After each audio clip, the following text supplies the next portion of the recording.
Bonjour à tous.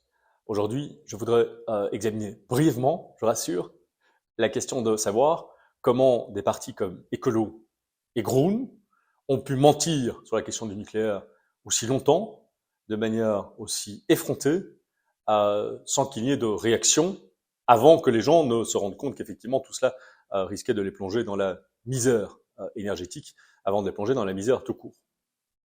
Comment est-il possible que ces deux petits partis aient pu mentir de manière aussi effrontée sur une durée aussi longue?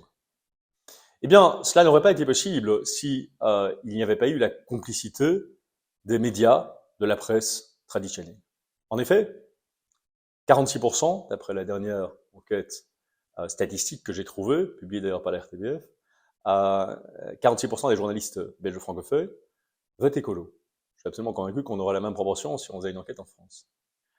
Et la difficulté n'est pas seulement qu'il y ait cette énorme disproportion entre les journalistes qui votent écolo et la population qui vote écolo, mais que beaucoup de journalistes considèrent que la distinction entre les faits et l'opinion ne compte pas, et que l'opinion, leur opinion en l'occurrence, écologiste, est plus importante que les faits. Et donc je pense que le vrai problème est là. Vous savez, des partis qui mentent, il y en a d'autres. Désolé, je vais prendre un exemple, je ne veux fâcher personne, mais les partis que vous disent qu'on peut avoir demain zéro immigration, ce n'est pas exact. Ou en tout cas, il faudrait une telle révolution à tout point de vue et instantanée que ce n'est pas quelque chose de réaliste. Donc, il y a d'autres partis qui mentent. Mais ceux-là sont pris en défaut parce que dans le cas de ces partis-là, la presse fait un travail de vérification factuelle. Pas dans le cas des partis écologistes. Non seulement les partis écologistes ont pu diffuser leurs messages mensongers, souvent haineux d'ailleurs, dans la plus parfaite impunité, mais souvent sous les applaudissements de la presse traditionnelle. Et donc, 3 exemples rapides. Les écologistes ont menti quand ils ont prétendu qu'on allait pouvoir, en Belgique, se passer de l'énergie nucléaire sans augmenter la facture des consommateurs. C'était un mensonge. Un mensonge. À l'époque où cette proposition était énoncée, on sait aujourd'hui effectivement qu'elle l'est factuellement. Les écologistes ont menti quand ils ont expliqué qu'on allait pouvoir remplacer le nucléaire par des énergies fossiles, du gaz en l'occurrence, sans augmenter les émissions de CO2. C'est un mensonge grossier. Un enfant le voit. Mais ce mensonge peut être diffusé d'une manière relativement innocente parce qu'il y a cette complicité d'un grand nombre de journalistes, mais d'organes de presse entiers. On pense à l'RTBF, on pense au Soir, on pense à une fraction évidemment significative de la rédaction de La Libre, on pense à une fraction très significative de la rédaction de Sudinfo. En réalité, c'est l'ensemble de la presse classique, je dirais, mainstream, qui est concernée, a fortiori des organes comme Le Vif et autres. Les écologistes ont menti quand ils ont expliqué qu'on allait pouvoir se passer de tous les réacteurs nucléaires sans menacer la sécurité d'approvisionnement. Et la meilleure preuve de ce que tout cela était un mensonge, c'est que eux-mêmes en viennent aujourd'hui, donc ils sont passés de la position on va tout détruire et tout fermer, à on va maintenir 2 réacteurs, et maintenant ils veulent en maintenir 3 supplémentaires, ce qui fait un total de 5 sur 7. Alors ils sont toujours dans l'amateurisme et dans on avance à reculons et on va maintenir seulement pour quelques mois. C'est pas comme ça que ça se passe, évidemment sur le plan technique. Ces gens sont en train de vandaliser véritablement le secteur de l'énergie et la réalité finira par s'imposer. Donc, ce qui est choquant dans toute cette séquence, encore une fois, ce n'est pas que des partis comme les partis écologistes que j'ai mentionnés mentent effrontément.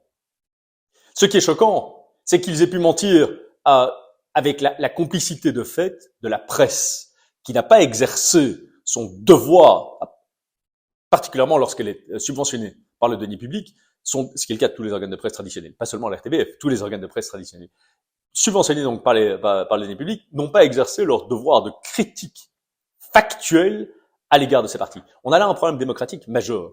On a là quelque chose qui coule dans une large mesure le débat public et qui explique cette espèce de catastrophe qui est devenue la Wallonie, où vous avez des partis qui sont au pouvoir, partis de gauche en l'occurrence, qui, quoi qu'ils fassent, quoi qu'ils improvisent pour justifier leurs errances du passé, sont toujours d'une certaine façon rattrapés par la presse. Et comme beaucoup de gens croient ce qu'on dit à la télévision, encore aujourd'hui, en tout cas en Wallonie, c'est comme ça, croient ce qu'on lit dans les journaux, eh bien, ça permet à ces partis de professer les pires mensonges dans la durée. Je pense que on a là, de manière encore plus fondamentale que les mensonges de ces partis qui sont contre la réalité, donc qui finiront de toute façon par se faire reprendre par la réalité, rattraper, je dirais, par le réel, on a un problème encore plus fondamental. Alors, ce problème, on peut pas le régler de manière radicale. C'est pas tellement le fait que les gens ont des opinions, comme je le disais tout à l'heure. On doit retrouver une distinction entre le fait et l'opinion.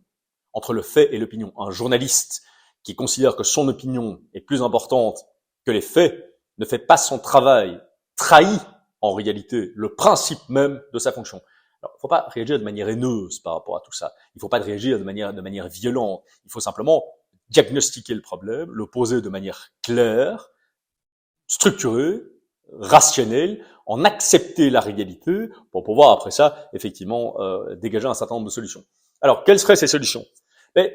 Regardons la Flandre. En Flandre, il y a plusieurs organes qui sont de droite aujourd'hui, qui se sont développés. D'abord un organe, disons, de centre, comme la CNUS, qui est un organe traditionnel, qui fonctionne très bien et qui est relativement respectueux des faits. Standard est complètement hopeless. Le Morgan a toujours été de gauche, qui est son droit, donc ça, c'est pas une surprise. Mais par contre, vous avez des nouveaux médias. Des médias comme Doorbrak, des médias comme le média associé à Paliterke. Ce sont des médias de droite qui offrent une alternative. Alors, leur puissance de frappe n'est pas encore, j'espère qu'elle le sera bientôt, comparable à celle des médias traditionnels, mais cela offre au moins une piste de solution. Pour terminer, je voudrais dire ceci. En tant que citoyen, et quels que soient vos moyens financiers, médiatiques, tout, ou les diplômes, ça n'a aucune importance.